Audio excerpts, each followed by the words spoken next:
Sell out करते हैं। तो ये वाली बात हो गई। अच्छा ये देख रहे हो आप, ये जो कचरा वगैरह है ये भी हम इसी के थ्रू नीचे उतारते हैं। तो ये कचरा सारा का सारा यहीं का भरा हुआ है और ये कचरा ज़्यादा पुराना नहीं होता हर ज़िंदगी में। तो ये वो वाली बात है। पर खैर है, कोई इतना कोई मसले वाली बात नहीं है। अभी माल का अगर 800 भी 750 भी रेट जाता है ना, तो समझने के बारे में अभी नुकसान में नहीं है। और यही रेट अगर हम ब्रॉयलर पर कंज्यूम चेक करें तो भाई ब्रॉयलर के दर्द की वजह से जाके इसी के अंदर अंडे के ऊपर ही बैठी रही। तो ऐसे बात है, बीट शीट लग गई, थोड़ा बुरादा लग गया। जो वहाँ से अंडा आता है वो एकदम फ्रेश आता है। और आप देख रहे हो यार किस शौक से ये जर्दी खा रही है। मुझे समझ में नहीं आता अपनी जर्दियाँ इतने शौक से ये कैसे खा लेती हैं।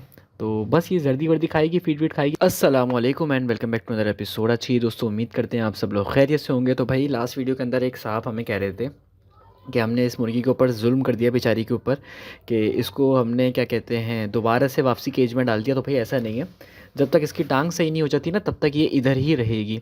और मैंने ड्यूरेशन वीडियो के दौरान भी बात कही थी कि भाई ऐसा नहीं है कि इसको हम ऐसे ही छोड़ देंगे तो जुल्म हो जाएगा वाकई में।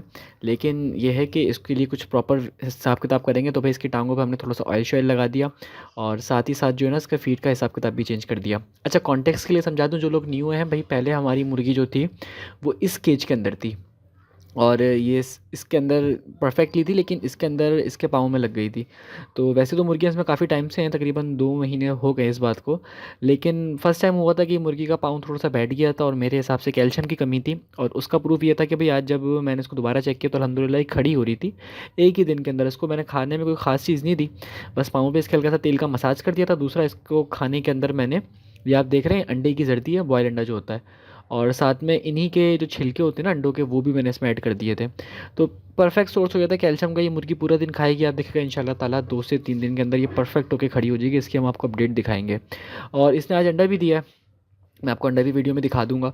तो ये है कि ऐसा नहीं है कि मुर्गी कोई बीमार है। तो आज भी देखें मुर्गी की अपनी बॉडी की शाइन देखें, बहुत ही ज़्यादा खूबसूरत किस्म की मुर्गी है। शायद आपको बुरी लग रही हो, काली सी मुर्गी है, लेकिन नहीं यार इसकी खूबसूरती बहुत ज़्यादा प्यारी मुर्गी है ये। और ये अगर धूप में निकले ना तो ग्रीनिश कलर आता है इसके ऊपर, वो शायद आपको देखने में नया लगे एकदम। अच्छा ये अंडा था जो इसने दिया है और ये अंडा बहुत ज़्यादा गंदा हो रहा है। उसका रीज़न ये था कि भाई ये अपने पाँव के दर्द की वजह से जाके इसी के अंदर अंडे के ऊपर ही बैठी रही। तो ऐसे बात है, बीट शीट लग गई, थोड़ा बुरादा लग गया। जो वहाँ से अंडा आता है वो एकदम फ्रेश आता है। और आप देख रहे हो यार किस शौक से ये जर्दी खा रही है। मुझे समझ में नहीं आता अपनी जर्दियाँ इतने शौक से ये कैसे खा लेती हैं। तो बस ये जर्दी वर्दी खाएगी, फीड वीड खाएगी, इंशाल्लाह ताला 3-4 दिन के अंदर रेडी हो जाएगी। मुझे कोई एक्स्ट्रा सप्लीमेंट की ज़रूरत नहीं पड़ने वाली कैल्शियम के लिए। और इन केस अगर पड़ भी जाती है तो मैं आपको ज़रूर वीडियो में मेंशन करूँगा। तो बाकी इसके यार नाखून थोड़े से बड़े हो गए थे, वो मैंने आज काट दिए हैं। एक नाखून से हल्का सा खून निकल आया, पर होता है वो, एक आध थोड़ा सा रुक जाएगा तो वो उतना कोई ख़ास इशू वाली बात नहीं होती, हल्का फुल्का निकल आता है। तो अभी नाखून भी इसके काट दिए, उसके मैं शॉर्ट्स अपलोड करूँगा, आप देखेगा, टिकटॉक पे भी देखेगा, यूट्यूब पे भी देखेगा। अब बात कर लेते हैं भाई दूसरे चूज़े की। तो दूसरे चूज़े का ये सीन है कि ये माशाल्लाह से अच्छे खासे बड़े हो गए और आप देख रहे होंगे थोड़े से कंजस्टेड हो रहे हैं। तो आज मैंने इनकी यार वेंटिलेशन का हिसाब किताब करना है। ये जो वेंट का पाइप दिख रहा है ना, इसके अंदर हम एक एग्जॉस्ट फैन लगाते थे। तो वो एग्जॉस्ट फैन की थोड़ी सी सेटिंग करनी है। वो एग्जॉस्ट फैन काफ़ी बड़ा हो रहा था तो उसको मैंने कहा कटवा के छोटा करते हैं। आपको एग्जॉस्ट फैन भी दिखा देता हूँ कौन सा है, उसकी थोड़ी सी सेटिंग करनी है। तो वो भी इंशाल्लाह आज का ही काम है। और होपफुली अगर वो हो गया तो मैं उसकी वीडियो इंशाल्लाह फिर आज नहीं कल अपलोड कर दूँगा, या फिर शॉर्ट्स में तो उसका आइडिया दे ही दूँगा। ये एग्जॉस्ट फ़ैन है वो जिसकी मैं बात कर रहा था। इसमें आप देख रहे हैं 2 लगे हुए हैं, स्पीकर नुमा लगता है ये। इसको मैंने यहाँ से काटना है और एक सिंगल रहेगा बेसिकली, क्योंकि यार ये कमर्शियल एग्जॉस्ट हैं और ये पावर अच्छी खासी लेते हैं। मेरे हिसाब से ये 300 वाट या 500 वाट लेते हैं, तो बहुत ज़्यादा पावर कंजम्पशन है। लेकिन ये ऐसा ब्लो करते हैं ना, यानी कि इस तरह सक करते हैं एयर को कि सही प्रेशर से हवा निकलती है इसकी। तो मुझे सबसे बड़ा एडवांटेज इसका ये मिल जाता है कि जितनी मर्ज़ी इसमें वो हो जाए, क्या कहते हैं, वो अंदर गैस भर जाए, ये सारी की सारी इजीली सक कर लेते हैं। तो भले बिजली की कॉस्ट है पर स्मेल भी तो काफ़ी हद तक बच रही है, गैस भी तो बच रही है, अलग से एडवांटेजेस भी तो है ही ना। अच्छा जी, ये आ गया जनाब वीडियो का सेकंड पार्ट। और यहाँ पर जो सीन है ना भाई वो ये था कि आज मैंने इस जगह की थोड़ी सफाई करनी थी। तो पर आप टेंशन नहीं लें, आपको मैं सफाई नहीं दिखाऊंगा। मैं आपको हर संडे ऑलमोस्ट सफाई दिखाता हूँ, लेकिन इस संडे मैं आपको नहीं सफाई दिखा रहा। और इस जगह की जो वीडियो है ना वो भाई मेरे हिसाब से आई है पूरे के पूरे 1 महीने बाद। आज जो चूज़े की एज हो गई है वो अल्लाह का करम है कि ऑलमोस्ट 90 डेज़ हो गई है। पर इसके बावजूद भी भाई हमने बीच में, जैसे बात है, 1 महीने का गैप लिया है इस वीडियो के अंदर, पर उस मंथ के दौरान हमने बहुत सारी आपको सेकंड फ्लॉक की वीडियोस दिखाई हैं। इसकी वीडियोस ड्यूरेशन में चल रही थी बट समहाउ वो थोड़ी सी लेट हो गई, तो इस चक्कर में आपको हल्का फुल्का है। लेकिन उसके अलावा मैं आपको दिखा रहा था वीडियोस, ऐसे ऐसे मसले वाली बात नहीं है। लेकिन इसकी अब 1 महीने बाद आ रही है। अच्छा खैर, इस बात को समेटते हैं, 2 दफ़ा मैंने एक ही बात घुमा दी। अब जो सीन है ना भाई वो ये है कि आज मैंने जगह कुछ माल वाल सेल करना था, और 2 दफ़ा सेल करना, 1 दफ़ा सुबह देना था, 1 दफ़ा शाम में देना था। उन दोनों की मैं वीडियोज़ आपको अपलोड करके दिखा दूँगा। थोड़ी-सी मार्केट अपडेट पे बात कर लेंगे और साथ-साथ माल की जो टोटल इन्वेस्टमेंट है, टोटल कंज़म्पशन है, उस सारी चीज़ों के ऊपर आज की वीडियो में डिस्कस करेंगे। तो भाई ये अगर आपको नहीं पता कि मैं क्या कर रहा हूँ, तो भाई मैंने केज फार्मिंग करी हुई है। आप इस पूरी वीडियो को देखेंगे इंशाल्लाह ताला आपको तो केज फार्मिंग समझ में आ जाएगी किस तरीके से हम करते हैं। तो ये सारा का सारा माल केज के अंदर ही तैयार होता है और फिर उसके बाद इसको यहीं से हम कलेक्ट करके सेल कर देते हैं। तो एक बड़ा छोटा-सा प्रोसीजर है और लेकिन बहुत ज़्यादा एफिशिएंट है, बहुत ज़्यादा प्रॉफिटेबल इन सेंस में कि आपका टाइम बचाता है, आपकी इन्वेस्टमेंट बचाता है और बहुत सारी चीज़ें आपकी बचाता है। तो ये सारी चीज़ें थी। अभी जो आप टाइम देख रहे हो ना भाई, अभी मैं आया था तकरीबन 2 से 3 बजे के करीब और मैं यहाँ से फ़ारिग हुआ हूँ रात को 9-10 बजे के करीब। तो ये रूटीन का काम होता है हमारे और अगर आप लोग भी हैं इस फील्ड में तो भाई माइंड में रखिएगा कि दिन कब गया आपको नहीं पता लगेगा। कल रात को मैं घर आया हूँ तकरीबन समझ लें 10-11 बजे, नहीं 9-10 बजे घर आया हूँ। तो उसके बाद मैंने आके खाना वाना खाया, ऊपर का थोड़ा दाना पानी देखने गया मुर्गे को, तो मुझे लगा गैस हो रही है। फिर मैंने काम करा तो रात के 3 बजे मैं फ़ारिग हुआ। तो ये हमारे काम का हिस्सा है। अगर आपका बर्ड बीमार है ना, तो फिर आपकी कोई आपके सामने यानी कोई ऐसी चीज़ नहीं होती कि आप उसको देखें। आपकी अपनी हेल्थ भी बाद में होती है, पहले बर्ड की हेल्थ होती है। ये सीधी-सी बात है यार, क्योंकि अब इतनी ज़्यादा इन्वेस्टमेंट होती है और इतनी ज़्यादा मेहनत होती है। अब एक दिन अगर मैं गलती करता, फॉर एग्ज़ाम्पल खुदा ना करे, अगर मैं कल सफाई नहीं करता और गैस में छोड़ देता बर्ड्स को, हो सकता था कि उसमें कोई बीमारी आ जाए और वो एक दिन के चक्कर में मुझे 8-10 दिन डिप्रेशन में और जागना पड़ता, क्योंकि बर्ड मरता, मेडिसिन लगाता, टेस्ट कराता, 10 चीज़ें होती हैं। तो इसलिए हमारी पूरी कोशिश होती है कि भाई सफाई से इन बीमारियों को, मैनेजमेंट से इन बीमारियों को दूर रखा जाए और यही चीज़ अपने कोर्स में भी हमने बताई है कि मैनेजमेंट कितनी ज़्यादा इंपॉर्टेंट है अगर आप लोग काम कर रहे हैं तो। अगर आपकी मैनेजमेंट अच्छी नहीं है ना, तो कोई फ़ायदा ही नहीं है आपके काम का। आप जितनी मर्ज़ी मेडिसिन यूज़ कर लें, जितनी मर्ज़ी चीज़ें आप दे दें, आप बट को अच्छा एनवायरनमेंट प्रोवाइड नहीं कर रहे, आप बट को अच्छी तरीके की फ़ीड प्रोवाइड नहीं कर रहे, अच्छी वैक्सीनेशन प्रोवाइड नहीं कर रहे, अच्छी एंटीबायोटिक्स प्रोवाइड नहीं कर रहे, तो उसके बाद आपका बट जो है ना आपको रिज़ल्ट्स देगा, ना वो सर्वाइव करेगा, ना उस पे कोई चीज़ काम करेगी। तो इसलिए ये सारी की सारी चीज़ें बहुत ज़्यादा इंपॉर्टेंट हैं, जो हमने अपने पोल्ट्री फार्मिंग के कोर्स में बहुत डिटेल में एक्सप्लेन करी हुई हैं। ताकि अगर कोई नया फार्मर हो तो भाई वो कम से कम वो गलतियाँ ना करे जो एक बंदा नॉर्मली करता है। अच्छा, अभी जो देख रहे हो ना, इनको जो मैंने ये फांसी दे दी, अगर आपको नहीं पता तो सिर्फ 1 मिनट में कॉन्टेक्स्ट दे देता हूँ आपको कि भाई हम लोग क्रेन के थ्रू माल उतारते हैं, क्योंकि ये जगह जो है वो 4th फ्लोर के ऊपर है। तो इसलिए थोड़ा बहुत टाइम वाइम लग जाता है इस काम के अंदर और यानी कि इस तरीके से उतारते हैं इसको। अच्छा जी, अब बात करते हैं माल की अपडेट की। तो माल की जो अपडेट है ना भाई, वो इस तरह है कि आज अल्हम्दुलिल्लाह माल की एज हो गई है ऑलमोस्ट 90 डेज़, जैसे मैंने आपको बताया। और इसने जो टोटल फीडबैक कंज्यूम कर लिए ना, वो कर लिए हैं अभी तक 38 के करीब फीडबैक कंज्यूम कर लिए हैं। उसके साथ साथ जो अगर मैं बात करूँ आपसे कि कितना माल मैंने सेल आउट कर दिया, तो अभी तक मैंने तकरीबन 260 केजी सेल कर दिया है। और रेट जो मैंने सेल किया है वो 1000 रुपये पर केजी भी सेल किया है, 850 भी किया है। 850 सिर्फ 35 किलो माल दिया है 850 रुपये के हिसाब से, वरना ओवरऑल जो माल दिया है वो तकरीबन 1000 रुपये केजी दिया है।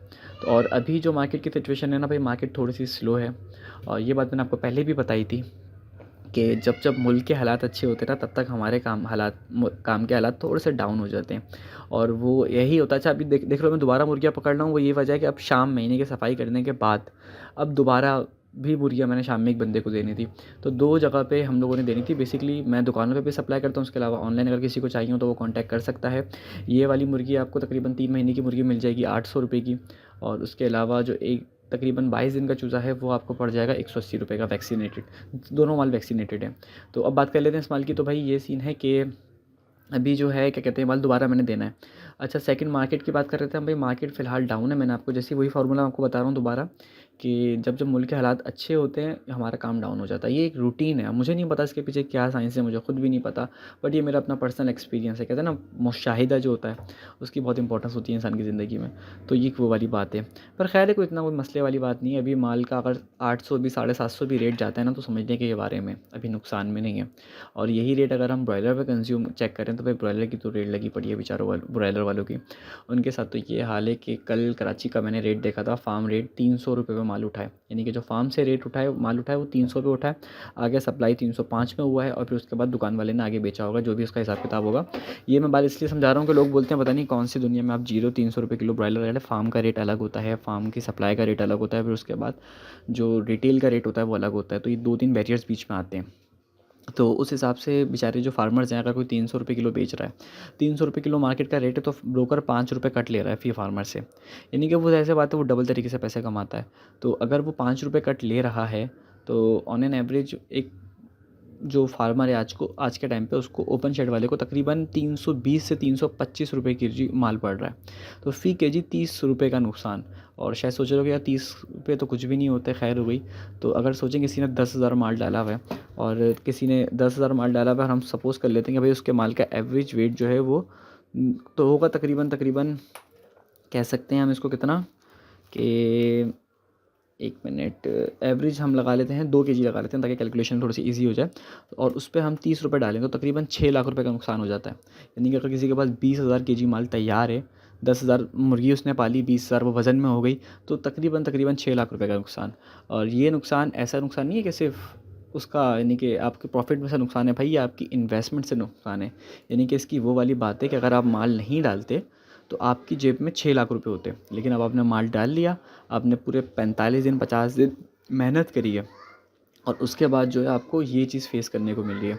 अच्छा, ये जो देख रहे हो ना यार, हम एक दफ़ा माल का अपना खुद वेट करके फिर बेचते हैं। उसका फ़ायदा ये होता है यार, एक क्या पता सामने वाले के तराजू में कोई इशू हो, तो आधा 1 किलो तो हम जाने देते हैं, वो कोई मसला नहीं है। लेकिन अगर कुछ ज़्यादा बड़ा फ़र्क आ रहा है तो फिर ज़ाहिर-सी बात है क्यों आ रहा है, तो इसलिए डबल तरीके से इसको हम शुरू से चेक करते हैं। शुरू से जो स्टाइल है ना वो हमारा वो यही है कि डबल तरीके से माल को चेक करके उसके बाद माल को सेल आउट करते हैं। तो ये वाली बात हो गई। अच्छा, ये देख रहे हो आप, ये जो कचरा वगैरह है ये भी हम इसी के थ्रू नीचे उतारते हैं। तो ये कचरा सारा का सारा यहीं का भरा हुआ है और ये कचरा ज़्यादा पुराना नहीं होता। हर 4 दिन के 5 दिन के बाद 2 बोरे निकलते हैं इतने बड़े-बड़े, सारी सफाई करने के बाद। लेकिन ये है कि यार सफाई करने के बाद स्मेल इतनी ज़ीरो हो जाती है कि मैं गारंटेड कह सकता हूँ कि यहाँ बैठ के आप खाना खा सकते हो, इतनी सफाई हो जाती है। यानी कहने का मतलब है कि इतनी सी भी स्मेल नहीं बचती। तो ये एक बड़ी अच्छी बात है ना। खाना वैसे खा भी सकते हो अगर थोड़े से भी ख़राब हो, लेकिन खैर एक मैं बात कह रहा हूँ। लेकिन इतनी ज़्यादा सफाई हो जाती है कि सुकून हो जाता है और कोई मसले वाली बात नहीं होती। आप आराम से अपने काम को मोहल्ले के अंदर या किसी भी रेजिडेंशियल एरिया के अंदर कर सकते हो। तो ये एक छोटी सी बात हो गई। तो अब ब्रॉयलर वाली बात पे दोबारा आ जाते हैं कि भाई ब्रॉयलर का भी ये हाल हो चुका है। तो अब लोगों का सवाल ये है कि अब लोग क्या करेंगे? तो भाई इसका जवाब ये है कि जो नुकसान करेगा ना, ज़ाहिर-सी बात है हलाल काम है, तो नफ़ा नुकसान अल्लाह के हाथ में होता है। तो ऐसा भी हुआ है कि ब्रॉयलर का रेट 400-420 रुपए केजी भी हुआ है और 420 रुपए केजी जब हुआ तो उस टाइम पे कॉस्ट 300 रुपए पड़ रही थी, यानी कि फ़ी केजी 120 रुपए बच रहे थे। और वही बात कर लेते, अगर किसी ने 10,000 चूज़ा डाला हुआ है तो 20,000 केजी उसका माल तैयार हो गया सपोज़, तो उसमें उसको कम से कम 24 लाख रुपए बचेंगे। तो 50 दिन के अंदर 24 लाख का भी फटका प्रॉफ़िट हो सकता है और 9 लाख का फटका भी लग सकता है। ये सारी की सारी चीज़ें आप नहीं प्रिडिक्ट कर सकते, आप सिर्फ माल डालते हो और आप जुआ खेलते हो बेसिकली। और कारोबार होता ही हलाल जुआ है। यानी कि ज़ाहिर सी बात है, आप एक रिस्क लेते हो, एक कैलकुलेटेड रिस्क होता है, लेकिन उसमें फिर भी जुआ होता है। कुछ नहीं पता रेट की क्या अपडेट है, क्या सेटिंग है, क्या पता चूज़ा महंगा हो, फिर उसके बाद चीज़ें और महंगी हो जाएँ, हालात ख़राब हो जाए और क्या पता माशाल्लाह लग जाए। यानी कि कुछ भी पॉसिबल है ना सिचुएशन, कहने का मतलब ये है। और अगर इससे सिक्योर चीज़ चाहिए आपको, तो आप पैसे, मैं हमेशा आपको वीडियो में कहता हूँ कि आप सूद में डाल दें पैसे। वो पैसा भी आपको हराम का आएगा और वो आपको उसमें कोई लॉस नहीं है, उसमें टाइम टू टाइम आपका पैसा बढ़ेगा। लेकिन उसकी नहुसत इतनी होगी ना कि वो जो 9 लाख का जो नुकसान है ना आपके ऊपर, 6 लाख रुपए का नुकसान, उससे वो ज़्यादा नुकसानदेह होगा वो आपका प्रॉफ़िट। तो कोशिश करें, अल्लाह का नाम लेके शुरू करें, इंशाल्लाह ताला या तो जीतेंगे या सीखेंगे। हार इंशाल्लाह नहीं होती कारोबार के अंदर, ये बात हमेशा याद रखिएगा, या तो जीतेंगे या सीखेंगे। तो ये एक छोटी सी बस अपडेट की बात हो गई। और ये मैंने थोड़ी सी वीडियो को लंबा जानबूझ के कर दिया कि लंबी वीडियो इसलिए थी कि भाई काफ़ी दिनों बाद अपडेट वीडियो आ रही है, तो थोड़ी सी डिटेल में होनी चाहिए थी। तो मैंने माल की पूरी अच्छे से मार्केट की डिटेल वगैरह दे दी है। 2-3 मेन टॉपिक्स हैं वो इस वीडियो में हम नहीं करेंगे, वो इंशाल्लाह नेक्स्ट वीडियो में डिस्कस करेंगे, जिसके अंदर सर-ए-फ़हरिस्त एक टॉपिक है रिलेटेड टू एग की, लोगों के पास अंडे आ नहीं रहे या फिर बर्ड्स ने अभी तक लेइंग स्टार्ट नहीं करी, या अंडों की प्रोडक्शन किस तरह बढ़ाएँ। ये छोटे-मोटे आपस में रिलेटेड टॉपिक्स हैं। इंशाल्लाह ताला मैं कोशिश करता हूँ कि इस वीक में इस पे वीडियोज़ बना दूँ। तो ये एक छोटी सी अपडेटेड सी बात हो गई। अच्छा, उसके बाद यार मैं इस काम को बढ़ाने का मेरा प्लान है, तो अगर कोई इंटरेस्टेड हो इन फ्यूचर इन्वेस्टमेंट का, यानी कि मैंने आपको बताया था कि अब इस तरह का एक और सेकंड व्लॉग हम लोग स्टार्ट करने का सोच रहे हैं। और तो अभी तकरीबन 2 से 3 महीने और तकरीबन इसको करने के अंदर, नया पंगा लेने में। तो अगर कोई इंटरेस्टेड हो एज़ अ स्लीपर, यानी कि स्लीपिंग इन्वेस्टर, यानी कि मैं वो नहीं चाह रहा कि वो फिज़िकली आके साथ काम करे, क्योंकि इतना छोटा काम है, मैं नहीं चाह रहा फ़िलहाल कि 2 बंदों की चिक-चिक हो, 2 बंदों के ज़हनों में, चाह रहा हूँ सिंगल ही तरीके से काम हो जाए। तो उसमें ये है प्लान भाई कि इस काम को शुरू करेंगे अल्लाह ने चाहा तो। अगर कोई इंटरेस्टेड हो तो वो कॉन्टैक्ट कर सकता है। अच्छा, वीडियो को यहीं पर ही एंड करते हैं। उम्मीद करते हैं कि वीडियो आपको अच्छी लगी हो। अगर वीडियो अच्छी लगी हो तो वीडियो को लाइक कर देगा और चैनल को फॉलो कर देगा। और साथ-साथ अगर आप हमारा पोल्ट्री बिज़नेस का बेसिकली एक कोर्स है हमारा कंप्लीट, वो ख़रीदना चाहते हैं तो ख़रीद सकते हैं। 2500 रुपीज़ उसकी फ़ीस है। और उसमें हमने ईच एंड एवरीथिंग सारी चीज़ें पोल्ट्री की गाइड करी हुई हैं कि चूज़ा कब ख़रीदना है, कौन सा चूज़ा ख़रीदना है, चूज़े की फ़ीड कौन सी होती है, कौन कौन से बिज़नेस मॉडल हैं, ये सारी की सारी चीज़ें हमने उस कोर्स के अंदर डिस्कस करी हुई हैं। तो अगर आप 1 टू 1 कंसल्टेशन चाहते हैं तो वही एक तरीका है जो जिससे आप डायरेक्ट हमसे लिंक में आ सकते हैं। तो मिलते हैं अपने नेक्स्ट एपिसोड में, तब तक के लिए सलाम अलैकुम।